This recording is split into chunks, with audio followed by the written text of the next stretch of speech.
এই যে ম্যাথটা আমরা সেট যে সংখ্যাটা দেওয়া আছে আপনাকে বলছে কি পি অফ এর মান বের করা। একটা হচ্ছে এ একটা বিষয়, এ মানে জাস্ট উপাদান, মানে একটা সেটের মধ্যে কয়টা উপাদান আছে সেটা এর মান, ওকে।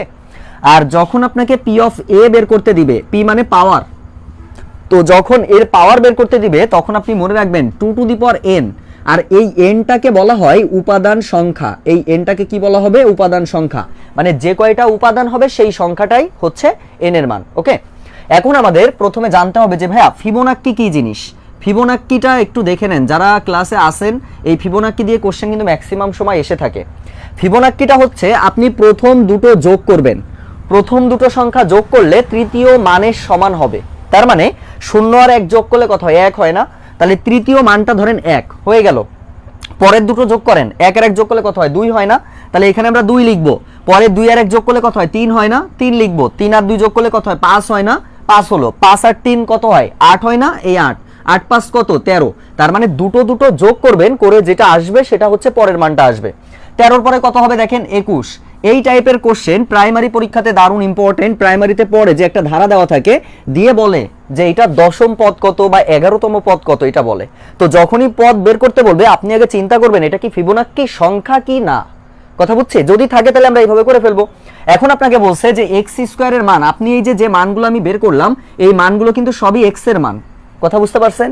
এখন এক্স স্কোয়ারের মান যেটা হবে সেটা 64 থেকে কম হতে হবে। তার মানে দেখেন এক্স এর মান যদি আমি 0 বসাই, এক্স সমান সমান যদি 0 বসাই, তাহলে 0 স্কোয়ার সমান সমান 0, এটা কি 64 থেকে বড়? মানে ঠিক আছে না? মানে এই শর্তটা মিলেছে না? 64 বড় 0 ছোট, এটা ঠিক আছে। এক্স এর মান যখন আমি 1 নিব তখন 1 এর স্কোয়ার 1, দেখেন এটাও কিন্তু মিলেছে, কারণ কি 1 হচ্ছে 64 থেকে ছোট, শর্তটা মিলাবেন জাস্ট। এক্স সমান সমান যখন 2 নিব, 2 স্কোয়ার মানে কত? 4, 4ও দেখেন মিলে যায়। তারপরে 3 নেন, 3 নিলে কত? 3 3 9, দেখেন এটাও মিলে যাচ্ছে। তারপরে 3 এর পরে কত ছিল? 5 ছিল, তাই না? 5, 5 এর স্কোয়ার মানে কত হয় দেখেন তো? 5 5 25 হয় না? দেখেন এটাও মিলে গেছে, এটাও মিলে গেছে। এরপরে 5 এর পরে কোনটা ছিল? 8 ছিল। আপনি 8 এর স্কোয়ার করেন তো, 8 8 64, তাহলে কি 64 কি 64 থেকে বড় হতে পারে? কখনোই হবে না। 64 64 সমান হতে পারে, কিন্তু 64 সংখ্যাটা 64 থেকে বড় হয় না, যার জন্য এটা হচ্ছে না। তাহলে আমি কোন কোন সংখ্যা নিয়ে আমার শর্তটা মিলেছে সেটা খেয়াল করেন। 1টা 2টো 3টে 4টে 5টা, এই 5টা উপাদান হচ্ছে এর মান। তাহলে এর মান কত কত পাইছি বলেন তো? 0 পাইছি, 1 পাইছি, 2 পাইছি, 3 পাইছি, 5 পাইছি। কয়টা? 5টা পেয়েছি না? এটা হচ্ছে এর মান। যদি কোশ্চেনে বলতো যে এর মান কত, তাহলে আমি বলতাম 5টা, কিন্তু বলছে যে পি অফ এর মানটা কত। তাহলে পি অফ এ মানে কত? 2 টু দি পাওয়ার n লিখবেন, তাহলে 2 টু দি পাওয়ার 5, তার মানে 2 টু দি পাওয়ার 5 মানে কত? 32। এই 32